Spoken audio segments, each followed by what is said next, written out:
زيت شام ساوند ملاك بعمر الورد.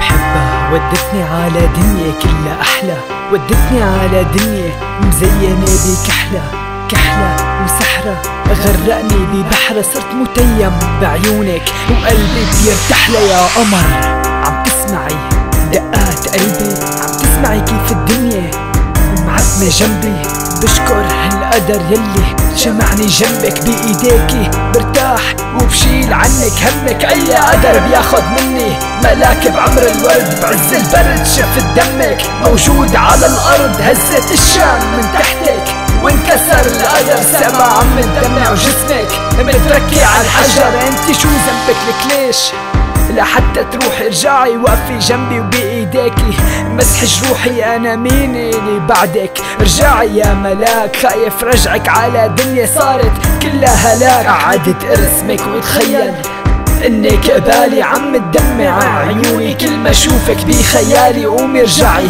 فيقيني الصبح عصوتك، لا ما رحتي من قلبي من بعد موتك. عم نحكي عن دنيا مكونة بثلاث حروف، عم احكي عن امي يلي بتداوي الجروح. شفتك عم تموتي قدامي كيف بدي ساعدك، حواسي الخمسة ماتت ما في غيري انا سامعي. هي مو ايد امي يلي تلمسني بحنانة، هدول مو شعراتها يلي كانوا يغطوني بجنانها. بحياتي ما تخيلت اني ودعك بهيك مشهد، بارح سامح يلي فشل وربي رح يشهد. يتمتلي امي يتمت الشام واحفادها، حتى بموتها عم تضحك وعم تفكر بولادها. مين حينبهني؟ مين يلي حينسيني؟ مين يلي كان يشيل من تمه لا يعطيني؟